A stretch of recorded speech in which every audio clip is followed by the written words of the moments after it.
하나님께서 허락하신 복되고 거룩한 주일이 되었습니다.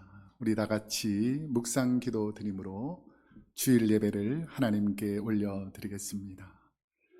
하나님은 영이시니 예배하는 자가 영과 진리로 예배할지니라. 아멘. 사랑이 많으신 하나님, 오늘도 우리를 사랑해 주시고 하나님께 예배드릴 수 있도록 인도하시니 감사합니다. 우리의 마음과 뜻과 정성을 다해 예배드려 하나님, 우리 예배를 기쁘게 받아주시고 우리의 삶 가운데 하나님의 은혜로 충만하게 채워주옵소서. 예수님의 이름으로 기도드립니다. 아멘. 사랑과 은혜가 풍성하신 하나님 아버지, 하나님께 예배 드릴 수 있는 것이 은혜인 줄로 믿습니다. 세상에서 추하고 연약한 모습으로 살다가 주님의 성전에 나왔습니다. 우리의 죄와 허물을 용서하여 주시고 치유와 회복, 감사와 은혜를 경험하는 예배가 되길 소망합니다. 예수님의 이름으로 기도드립니다. 아멘. 다 같이 자리에서 일어나셔서 찬송가 9장을 찬송하겠습니다.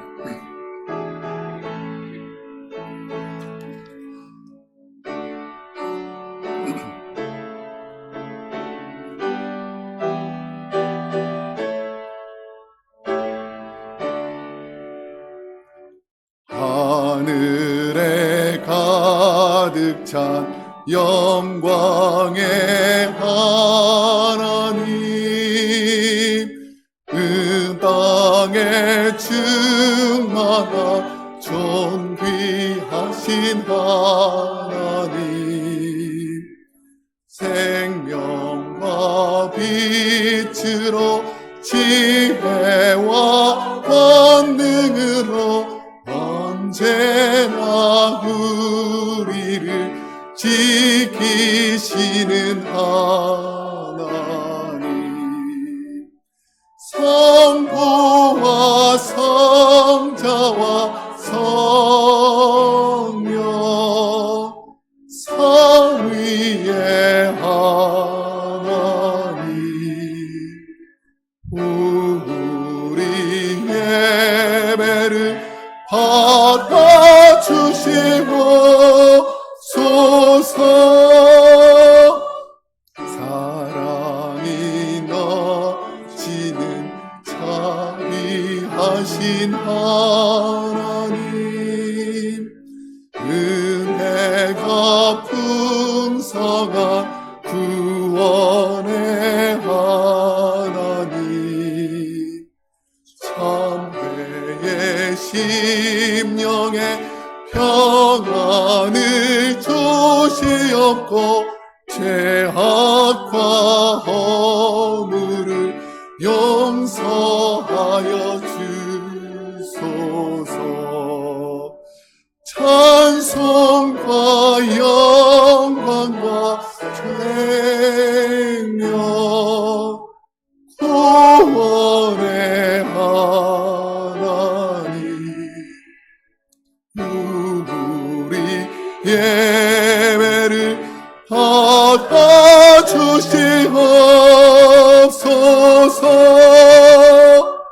연약한 심령을 굳게 세워주시고 우둔한 마음을 지혜롭게 하시고 주의 뜻 받들어 참되게 살아가며 주 말씀 따라서 용감하게 하소서. 권능과 지혜와 사랑, 은혜의 하나님,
이 시간 우리의 몸과 마음과 뜻과 정성을 담아서 사도신경으로 우리의 신앙을 고백하겠습니다.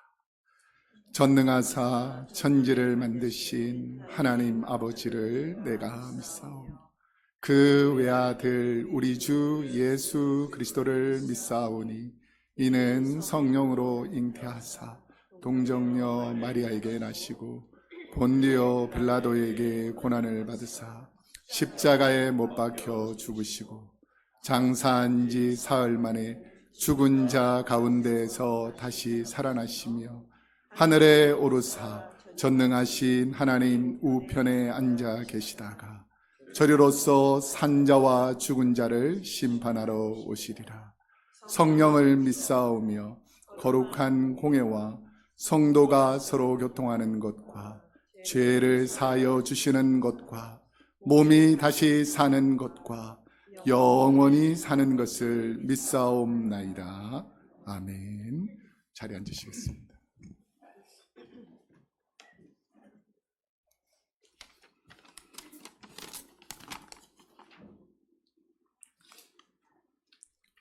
전능하신 하나님 아버지, 주의 말씀은 내 발의 등이요 내 길의 빛이다 고백했던 시편의 기자의 고백처럼 오늘도 생명의 말씀 앞에 저희를 세워주시니 감사를 드립니다.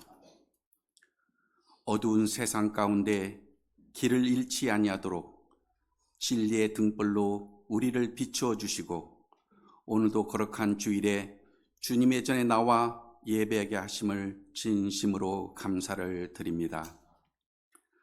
하나님 아버지, 날로 급속히 변화되는 이 시대 속에서 믿는 자들의 양심과 가치관이 흔들리고 혼란할 때가 많사오니 무엇보다도 우리가 하나님을 경외하게 하시고 예배와 말씀을 통하여 모든 혼돈의 가치를 영원 불변하신 하나님의 진리로 분별하게 하여 주시옵소서. 성령께서 주시는 영적 통찰력으로 참된 믿음의 길을 걷게 하시고 오직 말씀 위에 굳게 서는 복된 올 한 해가 되게 하여 주시옵소서. 우리 성도들의 각 가정마다 주님의 평안과 회복을 허락하여 주시옵소서.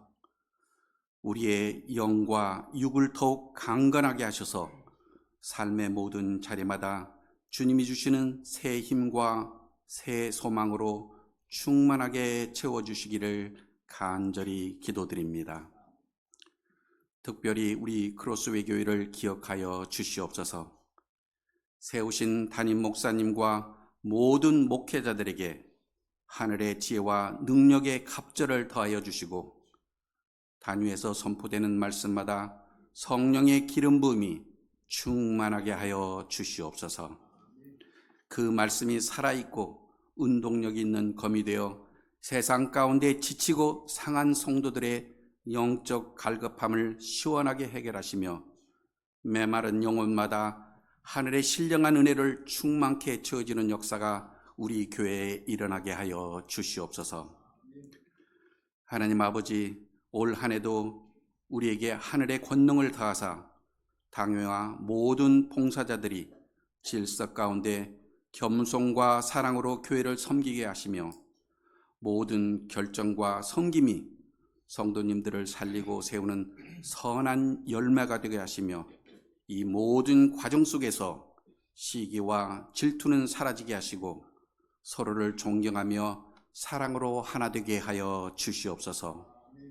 형제의 허물을 보기보다는 자기 자신을 먼저 돌아보는 겸손을 허락하사 우리 모두가 주님의 온전하심을 닮아가게 하여 주시옵소서.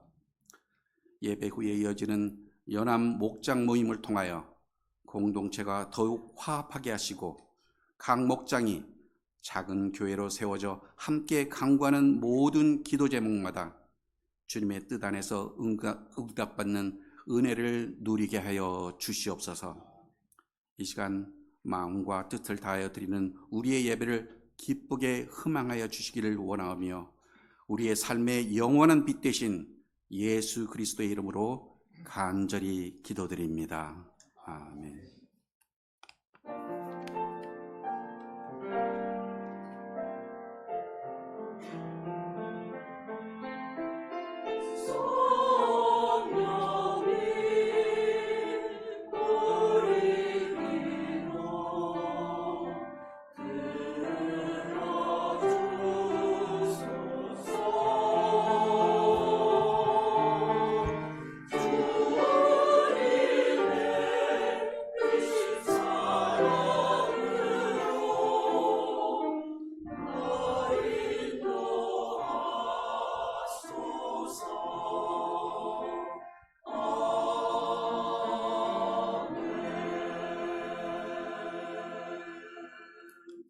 이 시간 봉헌 시간입니다. 다 같이 자리에서 나가서 봉헌송 부르시면서 준비하신 예물 하나님께 올려드리겠습니다.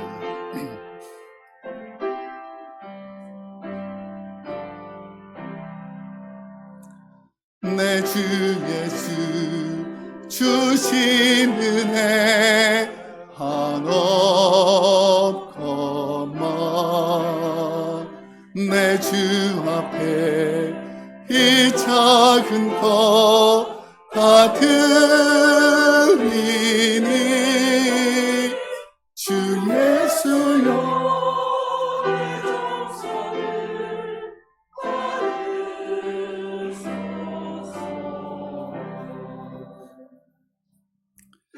사랑과 은혜가 풍성하신 하나님 아버지, 오늘도 우리를 사랑하여 주시고 은혜 내려 주셔서 하나님 전에 나와 예배하며 기도하며 찬송하며 하나님의 자녀답게 살 수 있도록 은혜 내려주시니 감사합니다. 세상에 있지 않고 죄악 가운데 있지 않고 하나님 전에 나와 예배 드릴 때에 귀한 예물을 하나님께 올려드리오니 이 예물을 받으시고 우리 사랑하는 성도님들 가정가정에 은혜와 복과 평강을 더하여 주옵소서. 이 예물이 쓰는 곳곳마다 하나님의 나라가 확장되고 주의 영광이 드러날 줄 믿고 감사드리며 예수님의 이름으로 기도드립니다. 아멘. 자리에 앉으시겠습니다. 저희 교회에 새롭게 오신 분들을 소개하겠습니다. 이게 제일 힘들 수 있는 시간이거든요. 새로운 교회에 가서 처음 일어나는 게 힘들지만 이게 딱 한 번입니다. 딱 한 번. 그러니까 이해하시고 잠깐 일어나시면 우리가 박수로 환영하도록 하겠습니다. 우리 불과 몇 달 전에 우리 교회 새로 오셔가지고 너무 환영한다고 했던 분이 여수지라는 집사님이 계신데 남편분을 전도해서 오늘 왔습니다. 우리 여경구 형제님 잠깐 일어나시면 박수로 환영하겠습니다. 반갑습니다. 예, 자리에 앉으시면 되겠습니다. 우리 여경구 집사님, 우리 신앙생활 잘 하시도록 계속 기도해 주시면 좋겠습니다. 그 다음에 노은아 자매님, 잠깐 일어나시면 박수로 환영하겠습니다. 반갑습니다. 예. 함께 오신 분들을 좀 환영해 주시면 좋겠습니다.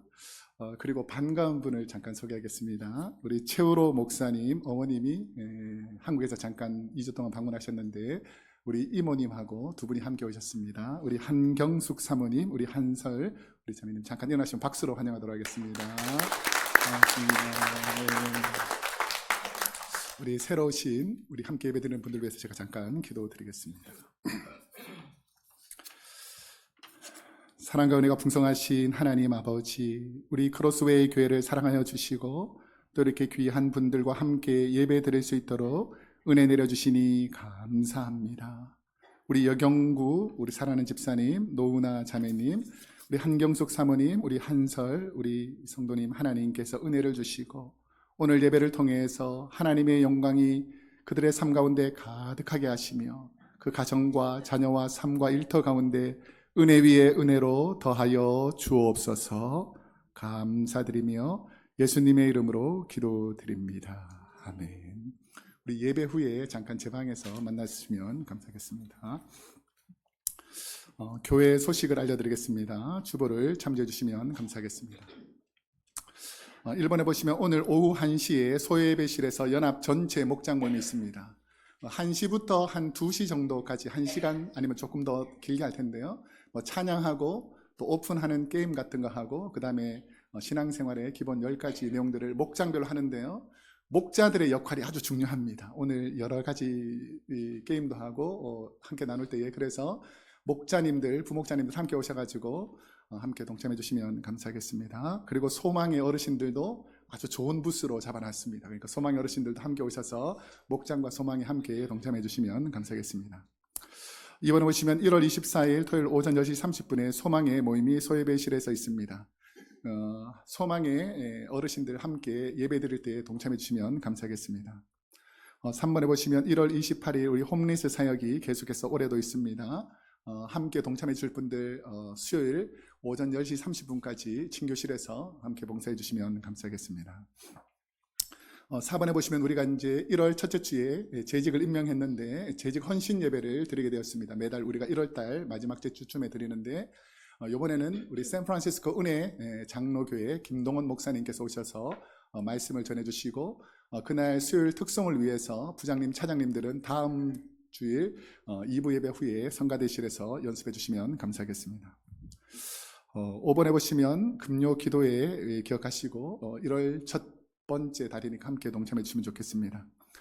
6번, 7번, 8번은 참조해 주시고요. 9번까지 참조해 주시고 10번 소망의 성경 문답지 기억하시고요. 다음에 11번 좀 중요한 광고라고 해서 제가 더 강하게 말씀드리는데 저는 9월 달에 있으니까 아직 한참 남았다고 생각했었는데 이걸 빨리 등록을 하고 신청을 해야 3월이나 4월 중에 어느 정도 가는 분이 정해져야 비행기표도 끊고 이렇게 해야 된다고 우리 담당하시는 집사님이 기도를 많이 하고 있습니다. 그러니까 우리 동참하실 분들은 미리 기도해 보시고 이렇게 사인업 해주시면 우리가 함께 가는데 도움이 되도록 하겠습니다. 특별히 우리가 요한계시록에 나오는 7교회 그리고 갑바도기아 여러 지역에서 사도 바울이 사역했던 지역을 함께 가게 되는데 우리 교회가 함께 가게 되면 성도님들 함께 예배도 드리고 기도도 하고 찬송도 하는 그런 은혜가 있습니다. 여러분들 사인업 해주시면 감사하겠습니다. 교우 동정란에 보시면 우리 장은자 권사님 남편 고 장병수 집사님 천국 환송 예배가 돌아오는 금요일 오후 5시에 우리 크로스웨이 교회 본당에서 있습니다. 저와 함께 오랫동안 우리 성도님들과 함께 신앙생활했던 우리 고 장병수 집사님 마지막 가는 길에 많은 성도님들 함께 동참해 주셔서 하나님께 영광이 될 수 있도록 하나님께 기도하면서 동참해 주시면 감사하겠습니다. 오늘 점심 친교는 세카이나 목장에서 준비해 주셨습니다. 함께 교제해 주시면 좋겠습니다. 오늘 우리에게 주신 하나님의 말씀을 읽도록 하겠습니다. 오늘 우리에게 주신 하나님의 생명의 말씀은 신약성경 61페이지 마가복음 6장 2절에서 3절까지 말씀입니다. 우리 한번 한 목소리로 함께 읽도록 하겠습니다. 마가복음 6장 2절에서 3절 시작. 안식일이 되어 회당에서 가르치시니 많은 사람이 듣고 놀라 이르되 이 사람이 어디서 이런 것을 얻었느냐? 이 사람이 받은 지혜와 그 손으로 이루어지는 이런 권능이 어찌 됨이냐? 이 사람이 마리아의 아들 목수가 아니냐? 야고보와 요셉과 유다와 시몬의 형제가 아니냐? 그 누이들이 우리와 함께 여기 있지 아니하냐 하고 예수를 배척한지라. 아멘. 우리 성가대에서 하나님을 찬양하겠습니다.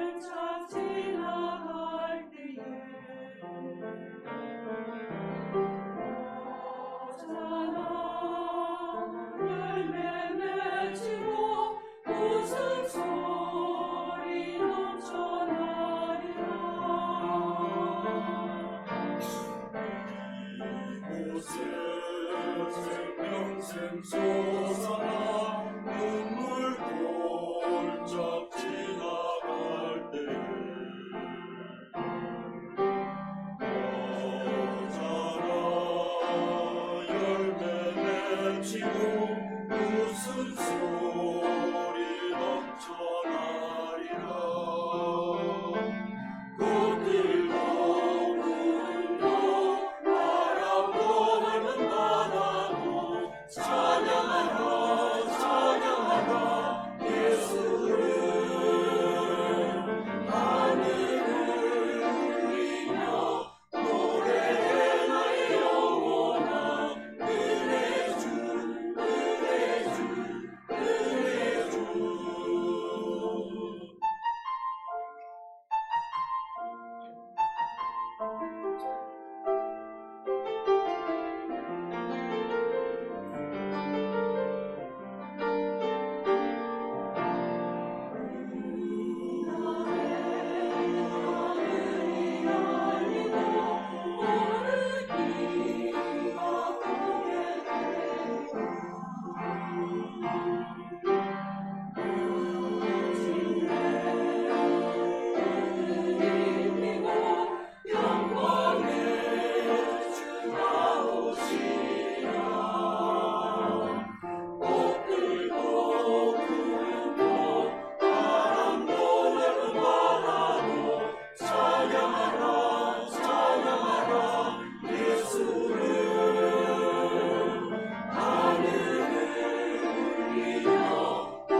생명의 주 생명의 주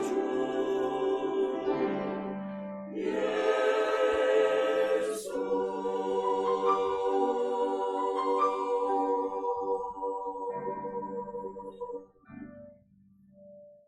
우리 하나님께 감사 영광의 박수 내드리겠습니다. 감사합니다. 하나님께서 오늘 우리에게 말씀과 기도와 능력으로 역사할 줄로 믿습니다. 말씀을 듣기 전에는 말씀을 받을 준비가 잘 되어 있어야 됩니다. 우리 옆 사람에게 한번 이렇게 축복했으면 좋겠습니다. 말씀이 생명입니다. 한번 할까요? 시작.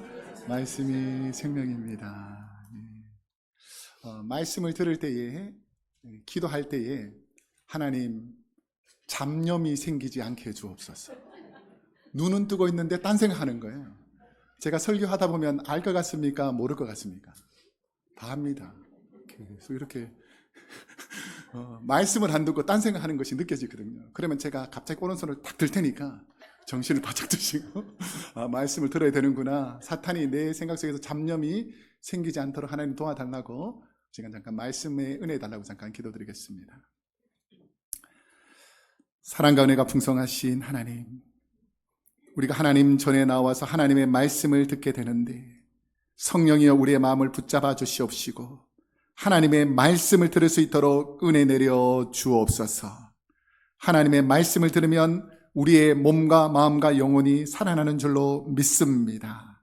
성령님, 부족한 종의 입술을 가려주시고 우리에게 말씀해 주실 줄 믿고 감사드리며 예수님의 이름으로 기도드립니다. 아멘. 오늘은 마가복음 6장 2절에서 3절까지 말씀을 중심으로 목수에서 랍비가 되신 예수님, 목수에서 랍비가 되신 예수님이라는 제목으로 하나님 말씀을 선포하도록 하겠습니다. 우리는 살아가다 보면 누군가에 대해서 설명할 때에 그가 기억하는 그분의 삶이 있습니다.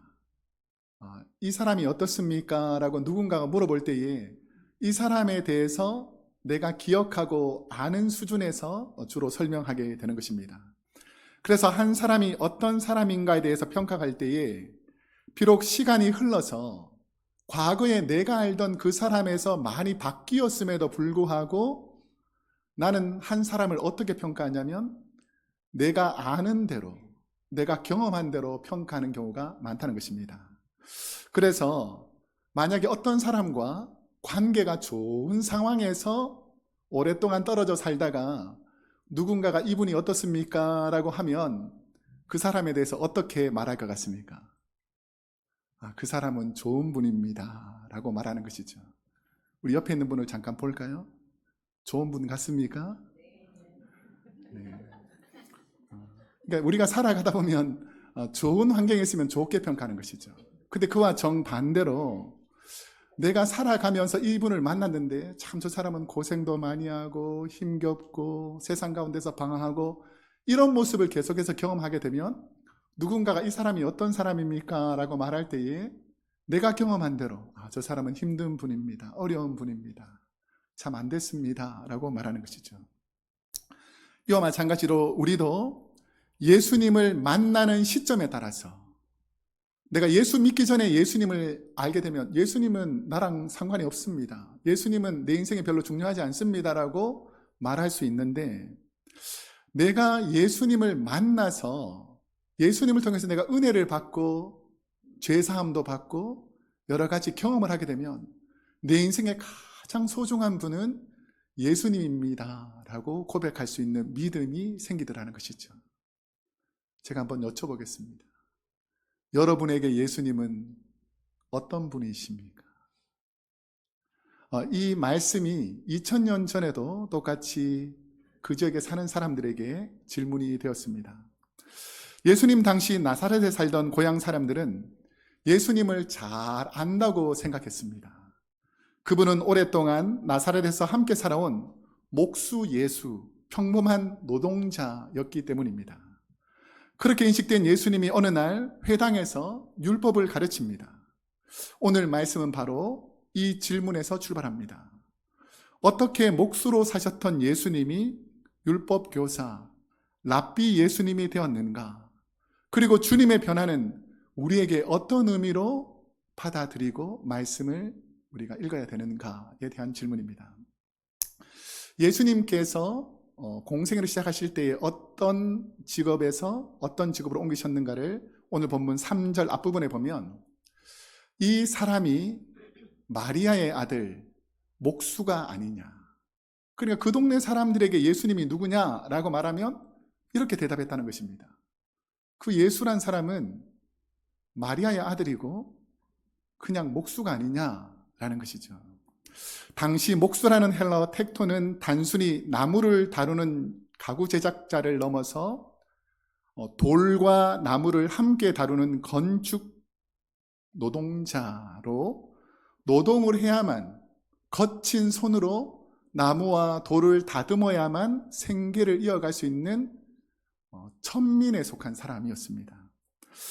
목수인 예수님은 나무와 돌을 다루기 때문에 손이 어땠을 것 같습니까? 거칠고 굳은 살이 배어있고 때로는 상처로 성한 곳이 없는 예수님의 손으로 생각될 수 있습니다. 갈릴리 호수 지역의 나사렛은 인구가 한 200명에서 400명 정도 사는 농어촌이었지만 갈릴리 지역에 로마가 많은 도시들을 만들어가면서 가장 흥행했던 것 중에 하나가 뭐냐면 오늘날 일용직 건축 노동자, 그러니까 이런 노동자들이 많이 필요했다라는 것입니다. 그래서 잘 아시겠지만 예수님의 아버지 요셉의 직업이 뭐죠? 목수입니다. 그럼 예수님의 직업이 뭐죠? 목수죠. 그러면 이분들은 땅도 없고 배도 없고 살아갈 힘이 없으니까 그냥 아버지가 일용직으로 노동 현장에 나아갈 때에 예수님도 거의 30세까지 건축 현장에서 거친 돌을 다루고 나무를 다듬고 일을 하는, 그래서 저 사람은 누구냐라고 말하면 우리 동네 예수라는 사람은 거친 노동자로서 천한 사람이지 라고 평가했다는 것입니다. 그런데 목수로서 예수님은 그냥 목수로서의 드러난 모습이 아니라 원래 예수 그리스도는 태초부터 하나님과 말씀으로 계셨던 성자 하나님이신 줄로 믿습니다. 그래서 예수님께서 인간의 육신의 몸을 입고 우리 가운데 계셨는데 목수로 사신 예수님은 인간의 삶을 멀리서 그냥 관찰하는 하늘 저 건너편에서 우리를 바라보는 그런 예수님이 아니라 가장 낮고 천한 인간들에게 오셔서 그들이 고통하며 힘들어하는 그 어려운 자리에서 함께 아파하고 고통하던 목수로서의 삶으로 많은 시간을 보내셨다는 것입니다. 그런데 목수였던 예수님이 오늘 본문에 보면 회당에서 율법을 가르치십니다.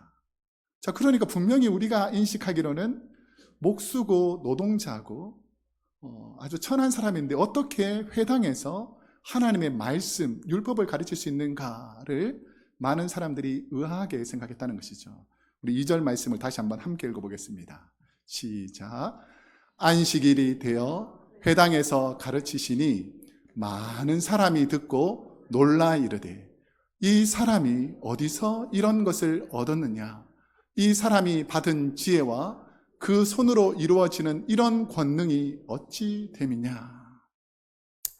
당시 목수로 알려진 예수님이 회당에서 가르치는 율법교사 랍비로서의 삶을 시작할 때에 아마 예수님은 이름이 알려지지 않은 무명 순회 교사 정도로 인식했을 것입니다. 그런데 예수님의 가르침을 듣던 회당에 모인 사람들의 반응이 어땠습니까? 이분이 도대체 어떻게 이런 지혜와 지식을 가지고 우리에게 가르칠 수 있는 능력이 있을까, 권능이 있을까라고 모두가 놀랍니다. 우리도 누군가에게 예수님의 이야기를 나눌 때에 복음을 전할 대상에게 예수님을 믿으라고 말할 때가 있을 것입니다. 여러분, 누군가에게 예수님을 전하라 그러면 잘 전한 것 같습니까? 잘 못 전하는 것 같습니까? 분명히 알고는 있는데, 예수님이 누군지 알고 있는데, 알고 있는 거하고 그분을 잘 전하는 것, 성경을 많이 읽는 것하고 성경을 잘 설명하는 것은 다른 분야거든요. 그런데 예수님이 율법을 가르치실 때에 주님의 지혜와 권능을 보고 사람들이 놀랍니다. 아니, 목수가 저렇게 지혜롭게 말할 수 있는가? 천민이 저렇게 위대한 하나님의 말씀을 자유롭게 설명할 수 있는 능력이 도대체 어디서 왔는가라고 말할 정도로 그 가르침이 대단했다는 것입니다. 그래서 처음에는 목수로 생각했던 사람들이 그 예수님의 가르침을 듣고는 이분은 목수가 아니라 어쩌면 그 안에 또 다른 신비한 능력이 있는 랍비일 수 있겠구나라고 생각한 것이죠. 그래서 가르치는 것을 보면 이분이 어떤 능력과 힘이 있는지를 알 수 있습니다. 제가 한번 생각해 보면 여러분 살면서 많은 것을 가르쳐 주신 선생님이나 부모님이나 목회자가 있지 않습니까? 여러분에게는 좋은 스승이 계셨습니까? 예. 스승이 어떠냐에 따라서 훌륭한 제자가 될 수도 있고, 스승이 좋지 않으면, 부모가 좋지 않으면, 환경이 좋지 않으면 그 사람의 능력이 잘 발휘되지 않을 수가 있다는 것이죠. 그래서 행동과학자 피고스라는 교수님이 리더, 그러니까 L-E-A-D-E-R 해서 좋은 스승이 어떤 사람인가를 이 스펠링 첫 자를 통해 가지고 설명하는 부분이 있습니다. 그러니까 L이라는 단어는 listen, 그 좋은 스승은 잘 들어주는 사람이죠. 어디 가보면 야 조용히 해, 내가 다 말할 거야, 이런 사람이 있고 상대방의 말을 잘 들어주는 사람이 있다는 것입니다. 그래서 L이라는 단어를 통해서 좋은 스승은, 좋은 교사는 잘 들어주는 사람. 두 번째 E라는 단어에서 보면 설명을 쉽고 분명하게 잘해주는 분이 있습니다. 어떤 분은 뭘 설명을 하는데 알아듣는 사람이 없는 거예요. 그러면 이게 잘 가르쳐지는 것이 않는 거죠. 세 번째는 assist. 이 학생이, 이 배우는 사람이 잘 배울 수 있도록 어시스트를 잘 해주는 것이 있죠. 축구나 농구나 경기에서도 골을 넣는 사람도 중요하지만 어떤 사람이 중요합니까? 어시스트하는 사람이 중요하잖아요. 신앙도 마찬가지입니다. 내가 나서서 잘하는 것도 중요하지만 좋은 신앙을 가질 수 있도록 잘 어시스트 하는 것이 필요하죠. 세 번째는 discuss라고 하는데 상대방이 어떤 지혜가 있는지를 서로 나누는 것입니다.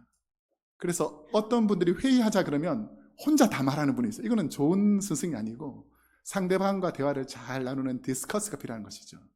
그 다음에는 evaluate. 이런 결정과 이런 일들이 어떤가를 잘 평가하고 마지막 R은 respond.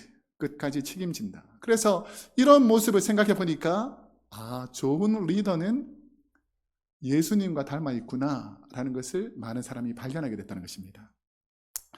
예수님의 말씀을 들은 사람들은 예수님을 어떤 분이라고 이제 부르기 시작했는가? 자, 요한복음 6장 24절에서 25절에 보면 무리가 거기에 예수도 안 계시고 제자들도 없음을 보고 곧 배를 타고 예수를 찾으러 가버나움으로 가서 바다 건너편에서 만나 뭐라고 부릅니까? 라비여 언제 여기 오셨나이까 하니, 그러니까 사람들이 이제 목수 예수라고 부르지 않고 레바이, 랍비 예수님이라고 부르기 시작한 것입니다.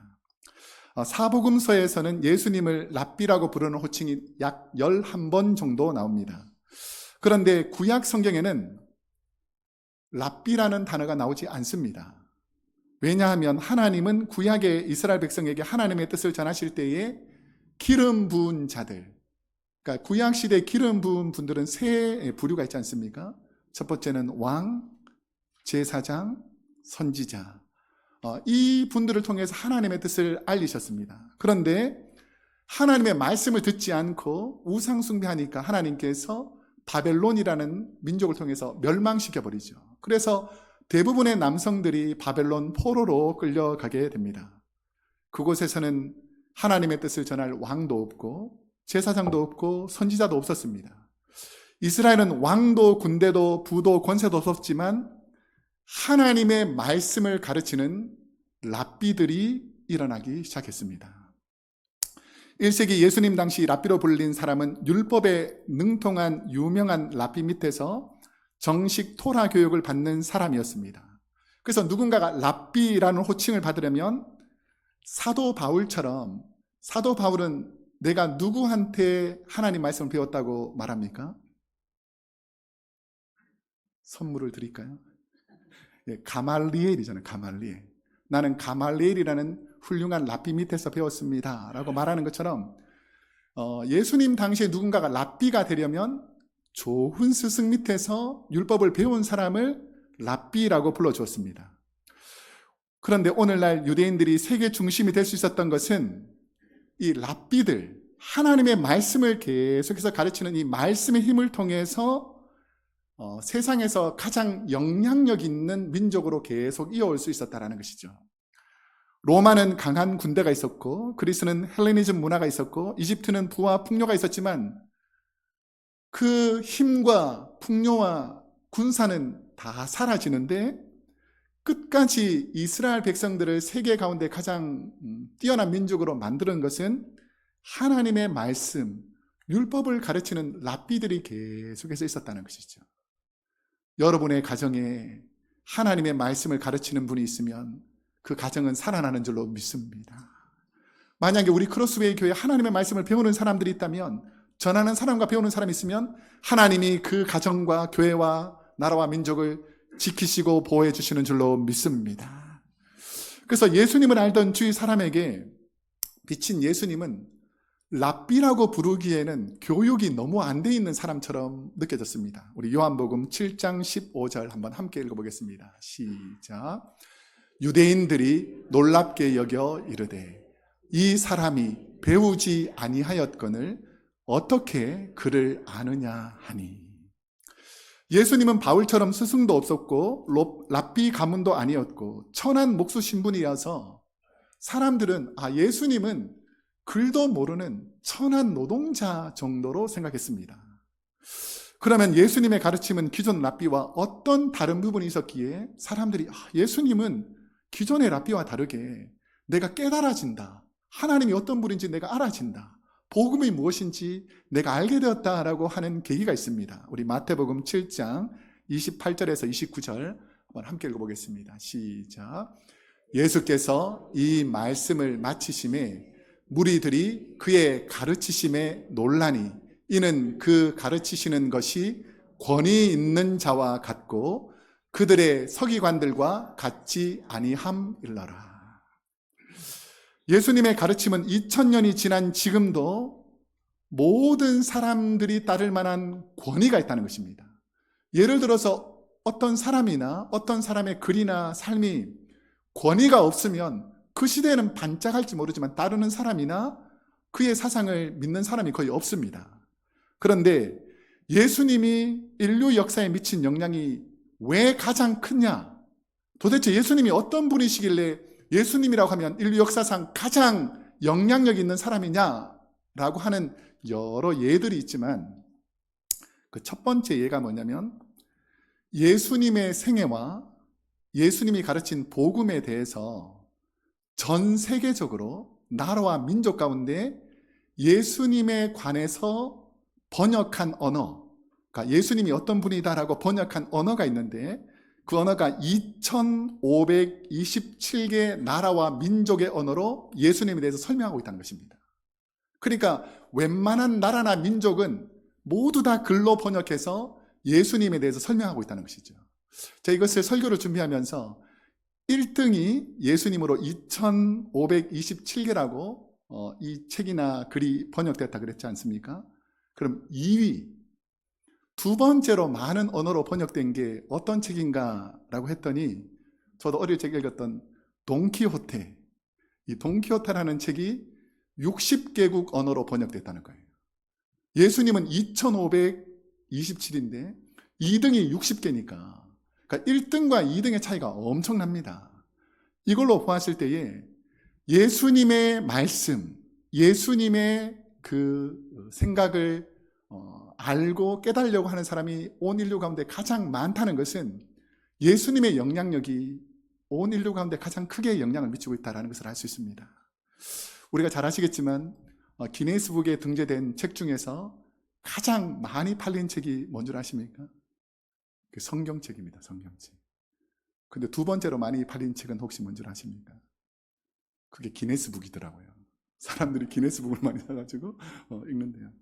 이처럼 가장 많은 사람이 읽는 책, 그게 바로 예수님에 관한 책이라는 것이고 주님의 가르침의 권위가 세상 가운데 많이 전해졌기 때문에 오늘날 서구에 있는 많은 나라의 헌법의 기초, 미국과 세상 가운데 있는 모든 윤리와 도덕의 기초가 어디서 나오냐면 이 예수 그리스도 하나님의 말씀을 통해서 나오고 있다는 것이 예수님의 가르침이 얼마나 대단한지를 알 수 있다는 것입니다. 하버드 대학교 하비 콕스라는 교수는 도덕과 종교라는 강의 중에서 예수님의 가르치심 중에서 특별히 산상순이 인류 역사상 가장 지적이고 뛰어나다고 주장합니다. 그 이유를 논문이나 책에서 가장 많이 인용된 내용이 바로 주님이 가르치신 산상순이고 가장 많은 분석과 논쟁이 있는 영향력이 바로 예수님의 가르침이라고 설명합니다. 그처럼 우리가 왜 예수를 믿어야 되고 왜 예수님의 가르침에 신빙성을 둬야 되냐면 목수 예수님이 아니라 하나님의 진리를 가르치는 랍비 예수님의 뭔가 차이가 있다는 것을 깨닫는 것이죠. 그런데 예수님의 놀라운 것은 뭐냐면 기존의 랍비들과 달랐다라는 것입니다. 예수님 당시 시대에 주로 말씀을 가르치고 율법을 연구하는 사람들을 서기관이라고 불렀는데 이 서기관들이 하나님의 말씀을 전하는 사람, 가르치는 사람, 스승으로 인용하였습니다. 그런데 이런 랍비들이 자기 의견을 주장할 때는 성경의 권위를 잘 모르기 때문에 아주 훌륭한 랍비들의 이름을 인용해서 내가 이렇게 생각한다라고 많이 말했습니다. 그래서 그때 당시에 서기관들은 랍비 중에서 유명한 샤마이라는 랍비가 있는데 랍비 샤마이가 이렇게 말했으니까 우리가 이렇게 믿자. 예수님 당시에 힐렐이라는 랍비가 아주 유명했는데 힐렐이라는 사람이 이렇게 말했으니까 이렇게 믿자라고 예수 그리스도의 권위보다 이 유명한 랍비들의 권위를 더 강조했습니다.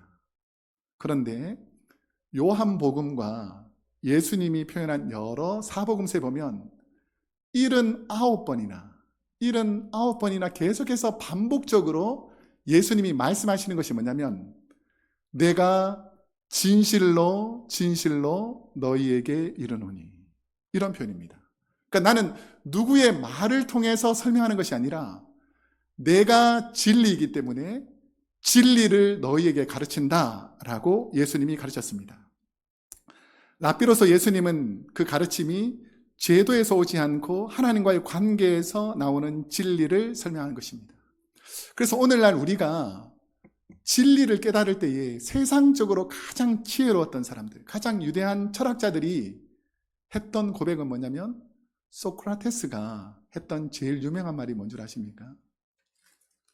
너 자신을 알라라고 했잖아요. 이게 무슨 뜻이냐면 인간이 너무나 무지한데 내가 무지하다는 것을 알고 있다면 그 사람은 그나마 세상의 이치를 알고 있는 사람이다. 그러니까 세상 사람들은 세상의 이치를 모른다라고 고백하는 사람이 지혜로운 사람이라고 인정했습니다. 그런데 예수님은 내가 진리를 말한다, 내가 진리를 선포한다 라고 말씀하시는데, 이것은 예수님께서 가난하고 무지한 사람 앞에서 겸손하지 않으셔서 그런 것이 아니라 진리와 복음에 대해서 확신을 가지고 있는 사람이기 때문에 설명하는 것이죠. 우리가 성경을 통해서 진리를 깨달았다면 주님의 말씀을 진리로 전할 수 있기를 소망합니다. 내가 진리를 알아야 진리를 가르칠 거 아닙니까? 그래서 예수님의 진리를 깨달아야 내가 그 진리를 선포할 수 있는 것이죠. 똑똑한 지성이 자기보다 지식이 부족한 사람을 스승으로 삼는 경우는 없을 것입니다. 내가 예를 들어서 누구를 스승으로 삼을 때 어떤 사람을 스승으로 삼습니까? 이 사람은 정말 나보다 아는 것이 많고 진리를 전하는 사람이다라고 생각해야지 그 말씀을 따를 거 아닙니까? 예수님 당시에 가말리엘 문화에서 어릴 적부터 헬라 문화와 또 유대 문화를 아주 섭렵해서 성경과 모든 일에 지혜로운 사람이 사도 바울이었습니다. 그래서 사도 바울은 엄청난 지혜와 지식을 가지고 많은 사람들이 그 사람을 바리새인 중에 바리새인이라고, 랍비 중에 랍비라고 불렀던 사람입니다. 그 사도 바울이 예수님을 경험하고 나서 하는 고백이 뭐냐면 골로새서 2장 3절에 이렇게 말합니다. 예수님에 대해서 함께 읽어보겠습니다. 시작. 그 안에 지혜와 지식의 모든 보화가 감추어져 있느니라. 여러분, 예수님을 통해서 하늘의 지혜와 지식의 보화를 얻을 수 있기를 주님의 이름으로 축복합니다. 바울은 예수님이 율법에 능통한 참 스승이요 천국을 가르치는 랍비라는 것을 고백하게 된 것입니다. 그러면 예수님은 언제부터 본인이 말씀을 가르치시는 분이라는 것을 알고 계셨을까? 성경에 보면 우리가 30세부터 복음을 전했다고 생각하는데 그렇지 않습니다. 누가복음 2장 46절에서 47절 우리 한번 함께 읽어보겠습니다. 시작. 사흘 후에 성전에서 만난즉 그가 성생들 중에 앉으사 그들에게 듣기도 하시며 묻기도 하시니 듣는 자가 다 그 지혜와 대답을 놀랍게 여기더라. 이건 예수님께서 12살 때 성전에서 율법 교사와 토론하는 모습에서 벌써부터 이 어린 예수님은 그냥 평범한 목수의 아들이 아니라 하나님의 진리를 아는 많은 율법 교사들과 대화를 나누어도 전혀 그 대화가 끊기지 않는 랍비구나라는 것을 주위 사람들이 알 정도로 지혜와 지식이 많았다는 것입니다.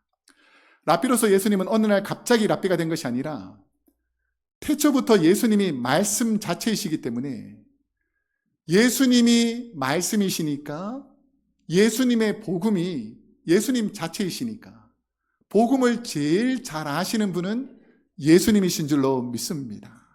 그래서 이 랍비이신 예수님이 그냥 랍비가 아니라 복음 자체라는 것이 성경을 통해서 말씀하고 있는 것입니다. 그러면 예수님이 랍비이셨지만 권력을 추구하지 않으셨고 세상에서는 랍비가 되면 높은 위치에 이르게 해서 많은 제자들을 이끄는 데 혈안이 되어 있었는데 예수님은 오히려 많은 사람들을 모으는 데 관심이 없었다는 것입니다. 예수님은 스승이셨지만 오히려 제자들의 발을 씻기는 분이셨습니다. 예수님은 율법의 거룩함과 공의의 말씀을 가르쳤지만 그 공의와 정의보다 더 큰 십자가의 사랑으로 삶을 사셨다라는 것입니다. 그래서 랍비로서 예수님은 올라가는 세상 사람들의 모습이 아니라 낮아지는 리더의 모습을 보여주셨다라는 것이죠. 그래서 예수님이 왜 좋은 훌륭한 스승이냐면 세상이 원하는 높은 곳이 아니라 주님의 복음이 있는 낮은 곳으로 가셨기 때문입니다. 테일러 필드 목사님이 지은 거꾸로 된 리더십, Upside Down Leadership이라는 책이 있는데 예수님의 가르침의 이 리더십이 어디서 나왔는가? 빌립보서 2장 5절에서 7절 말씀을 인용한 것입니다. 너희 안에 이 마음을 품으라. 곧 그리스도 예수의 마음이니. 그는 근본 하나님의 본체시나 하나님과 동등됨을 취할 것으로 여기지 아니하시고 오히려 자기를 어떻게 한다고요? 비워. 왜 다툼과 왜 분쟁이 생길 것 같습니까?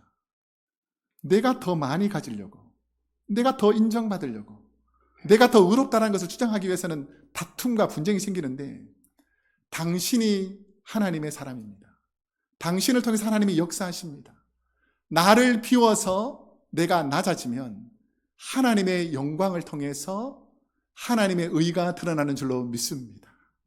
오늘날 많은 사람은 내 주장이 강하면 의로워진다고 생각하는데 그렇지 않습니다. 예수님은 오히려 자기를 비웠더니 하나님이 높여주시더라는 것이죠. 예수님은 자신을 비우는 리더십이셨습니다. 세상의 리더는 더 가지고 채우려고 하지만 주님이 말씀하신 가르침은 사람을 비우는 훈련에서 시작되었다라는 것이죠. 예수님이 12 제자들을 통해서 나를 따라오라 라고 했을 때에 어떻게 하고 나를 따라오라 그랬습니까? 모든 것을 버리고 내려놓고, 이게 바로 자기를 비울 수 있느냐는 것이죠. 여러분, 여러분에게 예수님이 참 스승이기를 원하십니까? 그러면 내 것을 내려놓는 훈련이 시작되면 주님을 따를 수 있습니다. 이처럼 주님의 가르치심은 버림, 낮아짐, 비움, 예수님의 제자들의 삶이 바로 이런 훈련을 통해서 온전한 랍비로서의 삶이 시작된 것입니다. 예수님의 가르침은 또한 당시 어떤 가장 큰 영향력을 미쳤는가? 제 마지막으로 다룰 부분인데요. 두 성경 구절을 제가 읽어드리겠습니다. 마태복음 28장 19절 앞부분에 보면 그러므로 너희는 가서 누구를 제자를 삼으라 했습니까? 모든 민족을 제자로 삼아. 차별하지 마시고 편견으로 사람을 바라보지 마시고 모든 사람을 사랑할 수 있는 사랑이 있기를 소명합니다. 갈라디아서 3장 28절에 보면 너희는 유대인이나 헬라인이나 종이나 자유인이나 남자나 여자나 다 그리스도 예수 안에서 어떻다고요? 하나이니라. 주님의 가르침의 대상은 들을 마음만 있다면 남녀 성별을 따지지 않았습니다. 세상의 지위가 높고 낮음도 따지지 않고 가르쳤습니다. 말씀을 전하실 때 어린아이와 어른도 구별하지 않고 가르쳤습니다.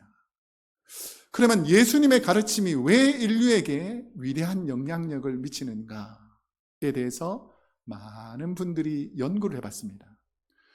오늘날 남녀와 인종을 구별하지 않고 세계 교육의 선두를 이끄는 것을 무엇이라고 부르냐면 대학이라고 부릅니다. 대학. 대학 제도의 시작은 기독교에서 뿌리를 두고 있더라는 것이죠.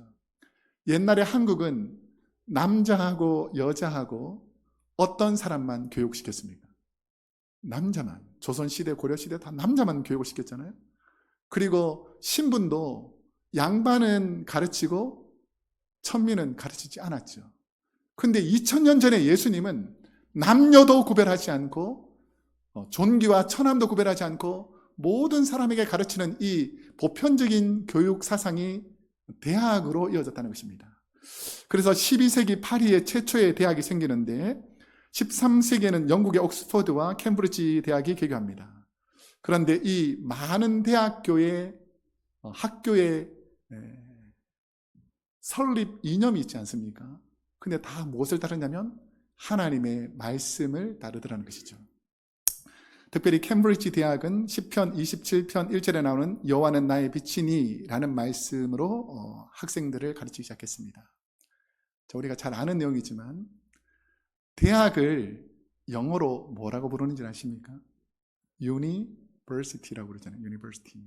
그 University가 혹시 어느 단어에서 나온 줄 아십니까? Universe라는 단어에서 나왔습니다. Universe.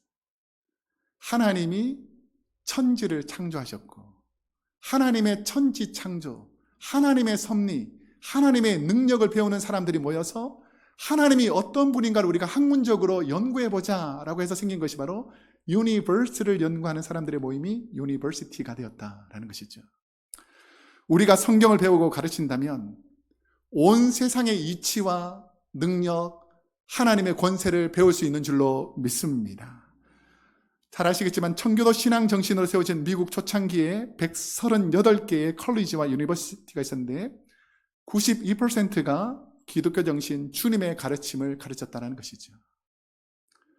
이제 말씀을 맺겠습니다.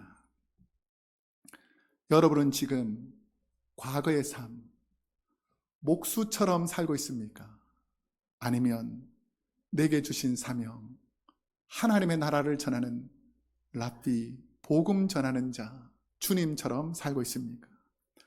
주님을 통해 진리의 복음과 구원의 은혜를 받았다면 주님의 제자들이 모든 것을 내려놓고 주님 닮기를 소망했던 것처럼 오늘 우리의 삶의 중심이 하나님의 거룩함을 닮아가는 우리 크로스웨이 교회 모든 성도님들이 되기를 주님의 이름으로 축복합니다. 기도하겠습니다. 사랑과 은혜가 풍성하신 하나님 아버지, 우리는 목수라는 일상적인 직업 때문에 하나님께서 내게 주신 랍비의 사명을 잊어버리고 이 땅에 살아갈 때가 얼마나 많은지 하나님 회개하고 용서를 빕니다. 우리가 물론 목수로서의 삶을 살아가기도 하지만 하나님이 우리에게 주신 랍비의 정신, 예수 그리스도의 제자, 주님의 복음을 전하는 하나님의 일꾼임을 잊지 않고 천국 가는 그날까지 하나님의 거룩한 성도로, 주님의 자녀로 거룩한 하나님의 모습을 닮아가는 성도로 살게 하여 주옵소서. 예수님의 이름으로 기도드립니다. 아멘. 우리가 함께 찬양할 것은 10,000 Reason이라는 찬양인데요, 만 가지 감사의 조건들이 있다는 것입니다. 내 삶을 되돌아보니까 만 가지 넘게 하나님의 은혜가 있는데 그 은혜를 우리 감사한다, 우리 찬송한다 라는 마음으로 우리 내 영혼 송축해 하나님을 찬양하겠습니다. 송축해 내 영혼, 송축해 내 영혼, 내 영혼아 거룩하신 이름, 이전에 없었던 노래로 나 주님을 우리 다시 한번 고백하겠습니다. 송축해 내 영혼, 송축해 내 영혼, 내 영혼아 거룩하신 이름, 이전에 없었던 노래로 나 주님을 경외. 해가 뜨는 새 아침 밝았네, 해가 뜨는 새 아침 밝았네, 이제 다시 주님 찬양. 무슨 일이나 어떤 일이 내게 놓여도 저녁이 올 때 나는 노래. 송축해, 송축해 내 영혼, 내 영혼아 거룩하신 이름, 이전에 없었던 노래로 나 주님을 경배. 노하기를 더디하시는 주, 노하기를 더디하시는 주, 그의 크신 사랑 넘치네. 주의 선하심 내가 노래하리. 수많은 이유로 난 송축해 내 영혼, 송축해 내 영혼, 내 영혼아 거룩하신 이름. 이전에 없었던 노래로 나 주님을 곧 그날에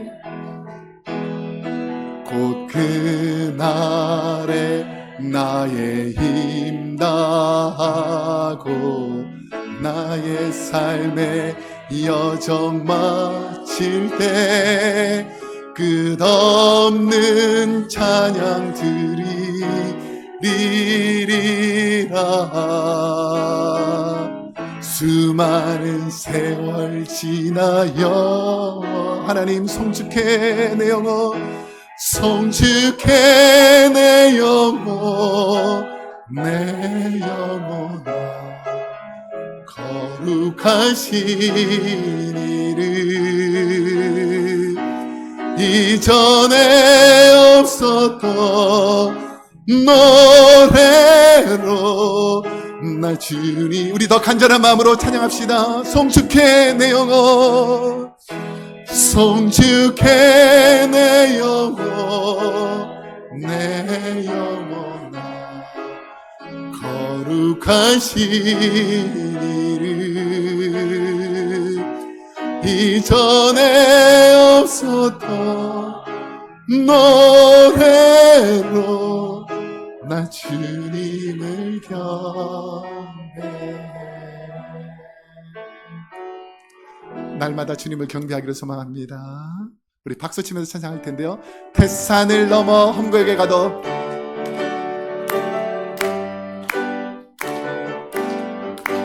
태산을 넘어 험곡에 가도 빛 가운데로 걸어가며 주께서 항상 지키시기로 약속한 말씀. 하늘의 영광, 하늘의 영광, 하늘의 영광, 하늘의 영광 나의 맘속에 차고도 넘쳐 할렐루야를 힘차게 불러 영원히 주를. 캄캄한 밤에 다닐지라도, 캄캄한 밤에 다닐지라도 주께서 나의 길 되시고 나에게 밝은 빛이 되시니 길을 잃어버리. 하늘의 영광, 하늘의 영광, 하늘의 영광, 하늘의 영광 나의 맘속에